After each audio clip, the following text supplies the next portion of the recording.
تحریر میں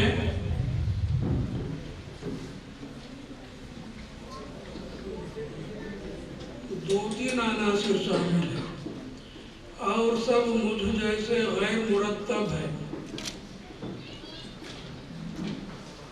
وہ آپ سنیں، اگر آپ جانیں گے تو شور ہوں گے اور نہیں سمجھیں گے تو بور ہوں گے. میں اپنی ذمہ داری پوری کروں گا جلدی جلدی، تو سنیے. علم دین کا ہو یا دنیا کا، وہ بہرحال انسانیت کے لیے فضل و کمال اور حسن و جمال کا درجہ رکھتا ہے.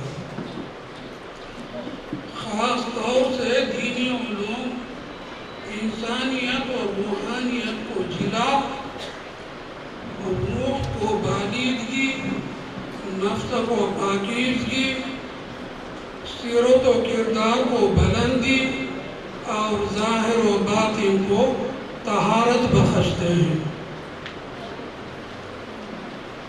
دینی علوم میں چونکہ اخلاق و آداب پر زور دیا گیا ہے، اس لیے ملک و ملت کے لیے، انسانیت کے لیے اور دنیا جہاں کے لیے دینی علوم رحمت سے کم نہیں ہے.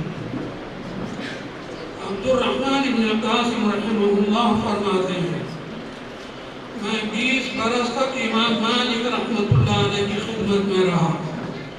ان میں سے 18 برس اخلاق و آداب کی تعلیم حاصل کی اور صرف 2 سال تحصیل علم میں لگے.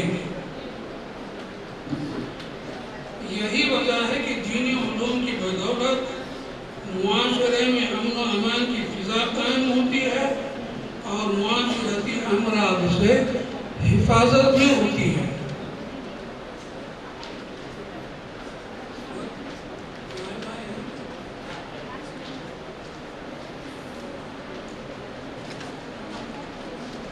اس سے معلوم ہوا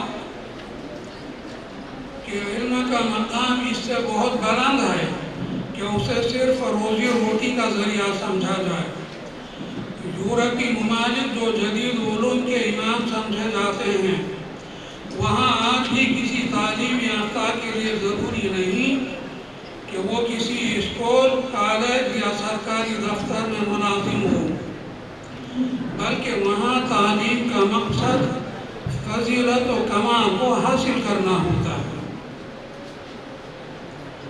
یہ نہیں کہ بی اے یا ایم اے ہونے کے بعد دکان پر بیٹھنا، کارخانے جانا یا ڈرائیور بننا باعث توہین ہو.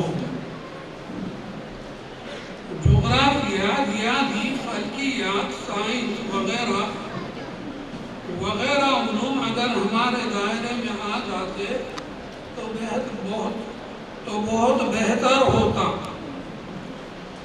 ہمارے خیال میں ایسے خوش نصیب حضرات جن کا دینی اور عصری دونوں علوم سے سابقہ و واسطہ رہا ہے، وہ ان کے مقابلے میں زیادہ باصلاحیت نظر آتے ہیں جنہوں نے صرف کسی ایک علم پر اکتفا کیا ہے.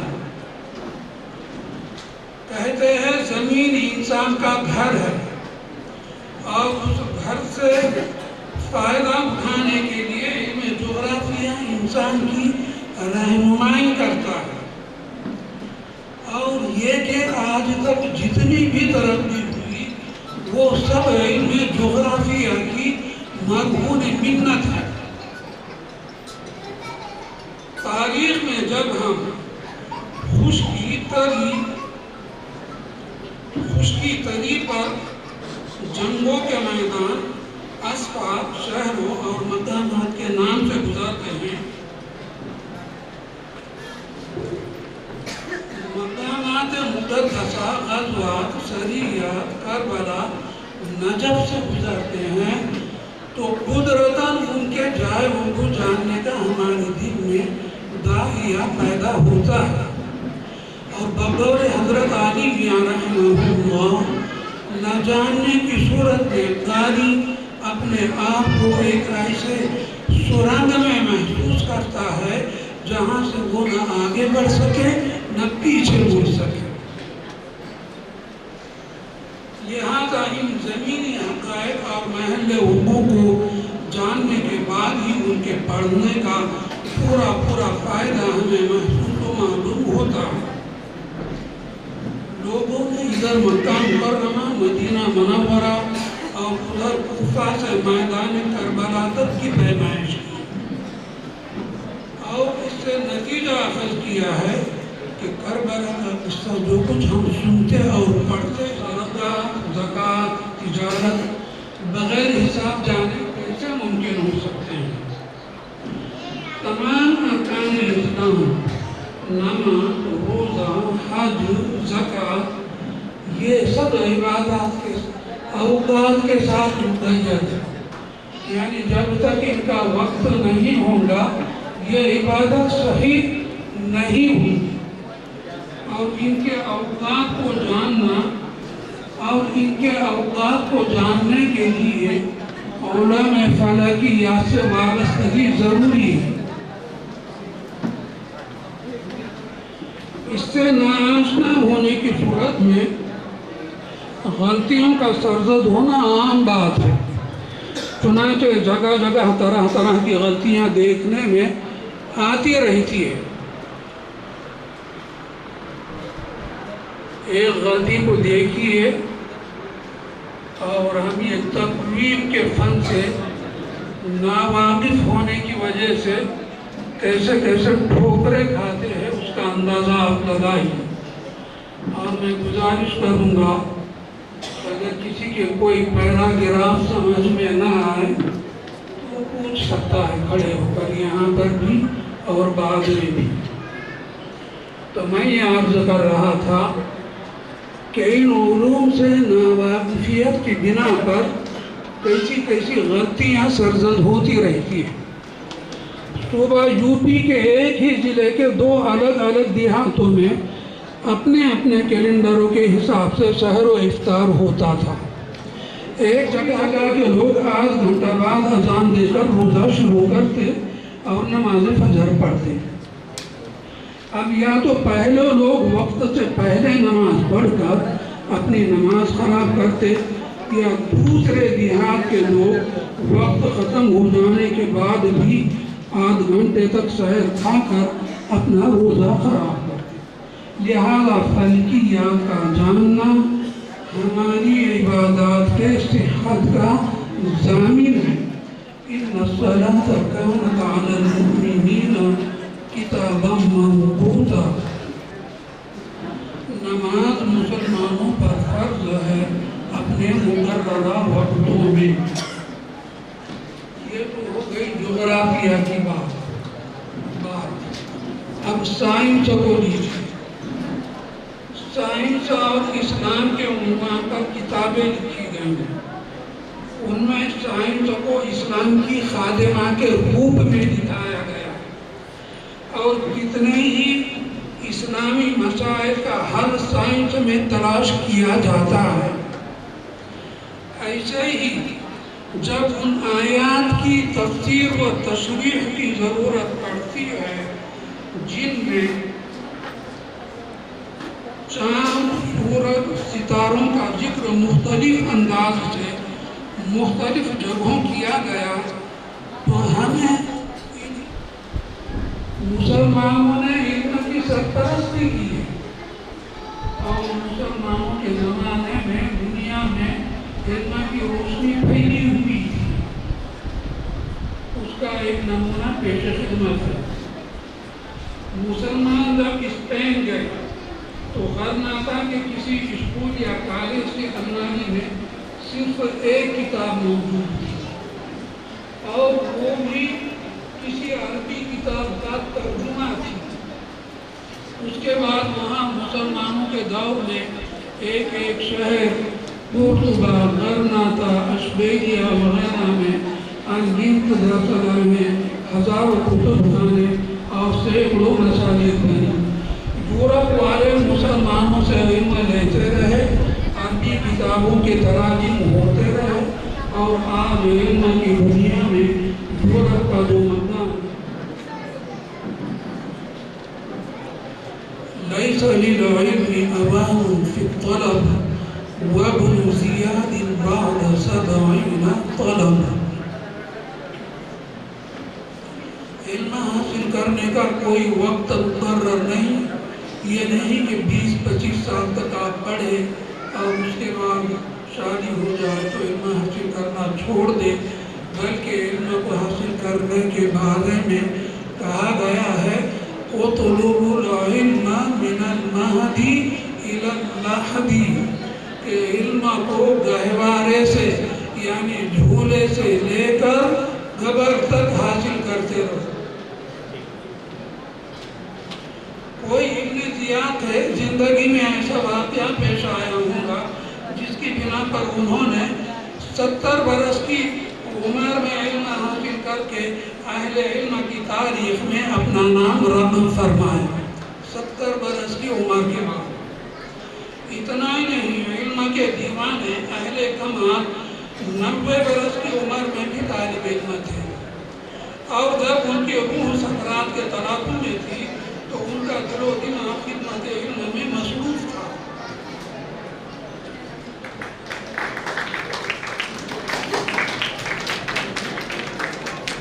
پڑھوں یا بس کروں صاحب، آپ جیسے بولیں گے.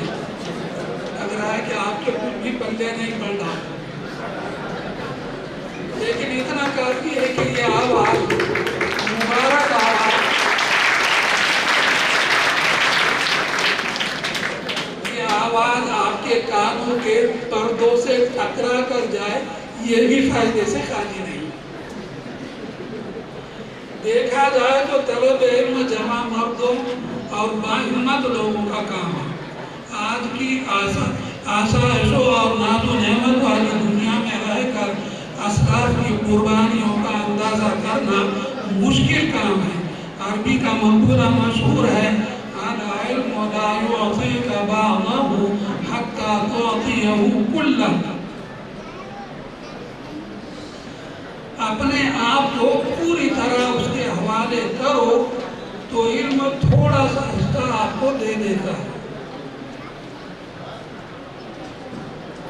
وہ کسی حسینہ کی طرح بزبان حال کہتا ہے انہی پتھروں پہ چل کر اگر آ سکو تو آؤ، میرے گھر کے راستے میں کوئی کہکشاں نہیں ہے. ہمارے اسلاف نے علم کے اس چیلنج کو قبول کیا. شیخ الاسلام بقی بن مخلد رحمۃ اللہ علیہ کو لیجیے. مؤرخین نے ان کو دو راحلۃ واسعۃ یعنی حصول علم کے لیے کثرت سے اسفار کرنے والے بتلایا. یہ اندلس میں پیدا ہوئے. اندلس سے بغداد تک کا سفر پیدل چل کے طے کیا تھا تاکہ امام احمد بن حنبل رحمۃ اللہ علیہ کی خدمت میں حاضر ہو کر علم حدیث حاصل کرے. وہ فرماتے ہیں بغداد پہنچ کر جب مجھے معلوم ہوا کہ امام احمد سے ملنے اور ان سے حدیث سننے کی سرکاری طور پر پابندی ہے تو مجھ پر غم و الم کے پہاڑ ٹوٹ پڑے.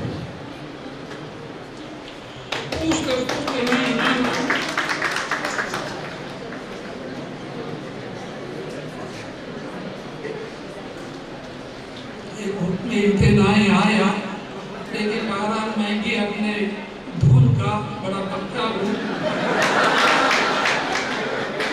بار بار کہا موقع آتے، آپ بھی پہلی مرتبہ مجھے سنتے، میں بھی آپ کو پہلی مرتبہ سنا رہا ہوں. آپ کو مزہ نہیں آ رہا لیکن مجھے تو آ رہا ہے.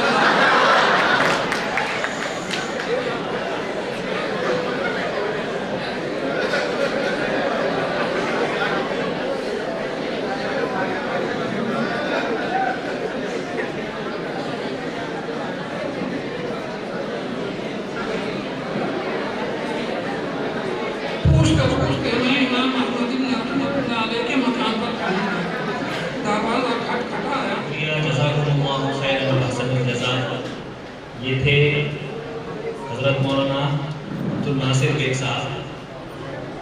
میں معذرت چاہتا ہوں، آپ کو نہیں سمجھ میں آنا کوئی اس کی ایک مختصر وجہ جو مجھے سمجھ میں آئی. ایک عمر کا تقاضا ہے تو آواز کے اندر میں تھوڑی سی آپ کمی بیشی محسوس کر رہے ہوں گے. دوسری چیز کہ اردو ان کی زبان کا شیوا ہے، بہت اعلیٰ اردو داں ہیں. ممکن ہے کہ اردو کے زیادہ الفاظ اس میں موجود ہونے کی وجہ سے بھی آپ بوریت محسوس کر رہے ہوں گے. یہ الگ الگ صورتیں ہیں. بہرحال میں شکر گزار ہوں ان کا کہ انہوں نے اپنے قیمتی ملفوظات سے ہمیں سرفراز کیا.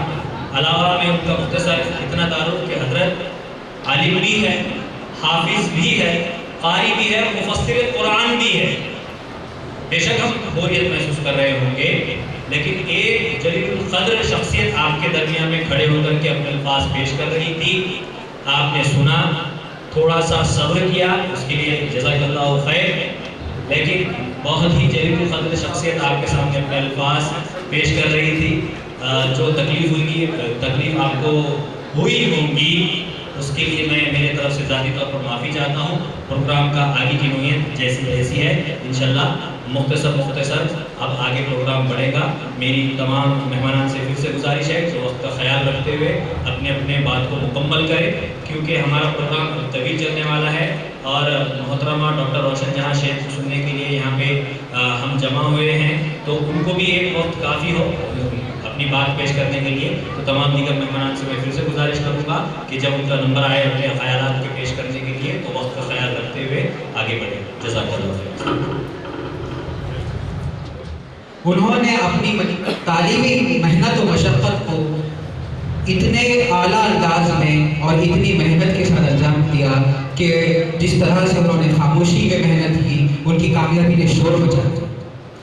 میں زیادہ وقت نہ لیتے ہوئے ایک شعر کے ساتھ ان کو آواز دیتا ہوں کہ اوقافی روح جب بیدار ہوتی ہے جوانوں میں تو نظر آتی ہے ان کو منزل اپنی آسمانوں میں. جج ہاشم بیگ صاحب.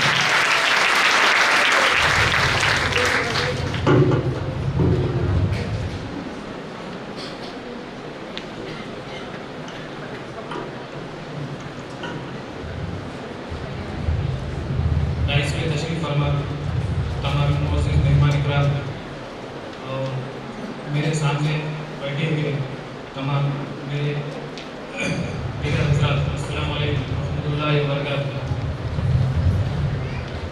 میں وقت کی نزاکت کو سمجھتے ہوئے صرف مختصر سا میرا تعلیمی جو سفر ہے اس پہ نظر ڈالتا ہوں. میرے تعلیمی سفر کی شروعات بیڑ سے قریب دیہات مالاپوری سے ہوئی. میں نے پرائمری ایجوکیشن مالاپوری کے ضلع پریشد اردو میڈیم سے حاصل کی. اس کے بعد میرا ہائی اسکولی سفر جو ہے ملیا بوائز ہائی اسکول فیلڈ میں ہوا. میرا ہائی اسکولی جو سفر تھا روز میں اپ ڈاؤن کرتا تھا بیڑ سے مالاپوری. کبھی مجھے گاؤں سے سواری ہوتی تھی اور زیادہ تر مجھے جو ہے 5 کلومیٹر تک کا سفر روزانہ پیدل کرنا پڑتا تھا. 10ویں امتحان کے بعد میں نے 11ویں 12ویں اور اس کے بعد گریجویشن جو ہے ملیا بوائز ملیا سینئر کالج اور جونیئر کالج سے کمپلیٹ کیا. مجھے یہ ضد تھی کہ میں کچھ منفرد کروں یا کچھ الگ کروں. اسی کے لیے مجھے لاء میں داخلہ لینے کی خواہش ہو گئی. میں نے LLB میرا 2018 میں کمپلیٹ کیا اور میڈ کورٹ میں وکالت کا پیشہ اختیار کیا. اسی کے ساتھ میری جو خواہش تھی کہ میں MPSC امتحان میں کچھ الگ کرنا چاہتا تھا. میں نے 2019 کا MPSC ایگزام دیا. اس میں پریلیمس کوالیفائی ہوا، مینس کوالیفائی ہوا اور انٹرویو میں کچھ نمبر سے میرا سلیکشن نہیں ہوا. اس کے بعد کچھ حضرات ملے مجھے، انہوں نے ڈیموٹیویٹ کیا. کچھ نگیٹو سوچ نگیٹو تھنکنگ والے تھے. MPSC امتحان بہت ہارڈ ہے اور اس میں لاکھوں طلبہ ایگزام اپیئر ہوتے ہیں. کچھ فیصد طلبہ 2% 1% ہی کامیاب ہوتے ہیں. لیکن مجھے وہاں پر الگ کرنا تھا. اور مراٹھی میں ایک کہاوت ہے کہ اپیشیت یشاچی پہلی پائلی استے.